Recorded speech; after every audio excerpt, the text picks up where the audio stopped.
Joining us now is Ben Rhodes, former Deputy National Security Advisor in the Obama administration, and Ambassador Dennis Ross, former U.S. Special Envoy to the Middle East and a distinguished fellow at the Washington Institute for Near East Policy. So, Ben, we've been reporting on a possible agreement for a couple of days now. It would include the release of some of the hostages in exchange for a pause in the fighting of several days, and also the release of Palestinian women and children, prisoners in Israel. What do you think is the final sticking point or points in reaching a deal? Well, I think that this has been brewing for some weeks now, Andrea. I think when Secretary Blinken went to the region, he talked to some Arab countries about this. He's obviously been working with Qatar on this for some time. And I'm sure part of what the U.S. was interested in was getting as many of these hostages out as possible in this negotiation, recognizing that releasing all of them is probably not something that's achievable right now. At the same time, this pause of several days, 4 or 5 days, I think is meant to facilitate a really significant amount of humanitarian assistance also getting into Gaza and alleviating the situation there more than the kind of 20 or 30 or even 100 trucks that have been getting in on some days with pauses.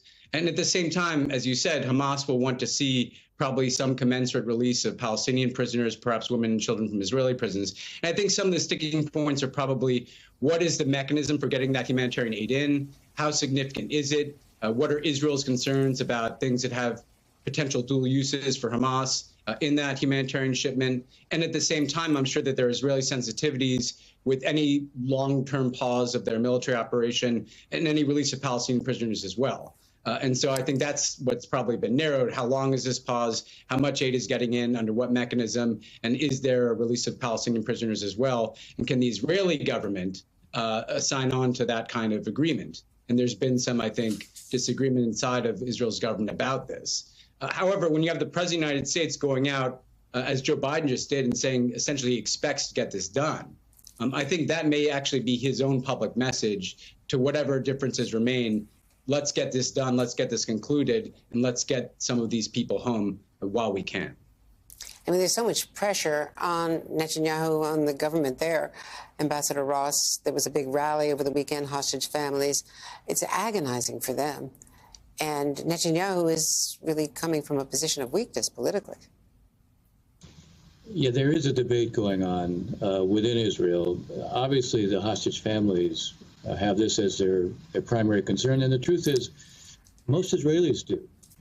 And ultimately, this debate is a debate between those who say, look, if we pause the military campaign right now, we're actually taking the heat off of Hamas at a time when the real military pressure is having an effect, versus those who say, and primarily these are from the military.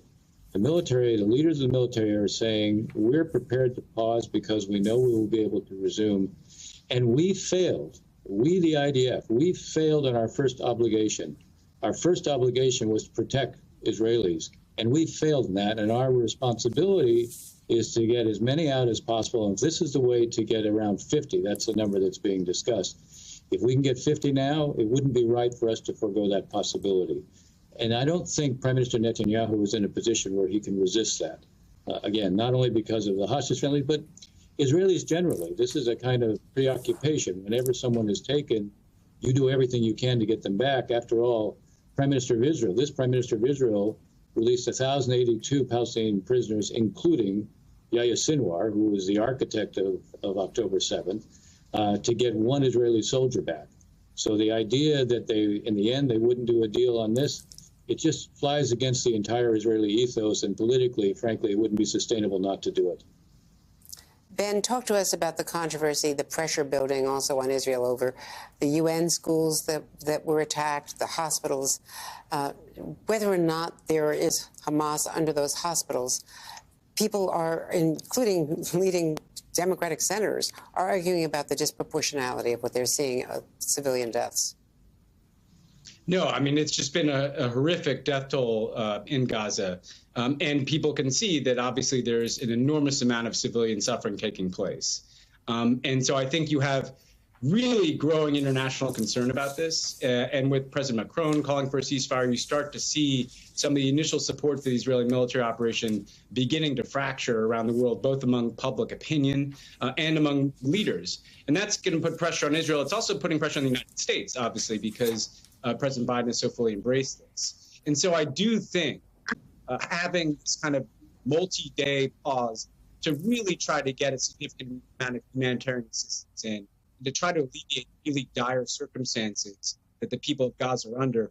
It won't go all the way to addressing, I think, a lot of this international concern about the disproportionality that people are seeing in Gaza, but it could at least allow for a moment to show that the world is taking steps to address Palestinian suffering. That might go some of the way towards alleviating this growing pressure. But obviously, it's not going to eliminate the differences about whether this military operation should be going forward at all.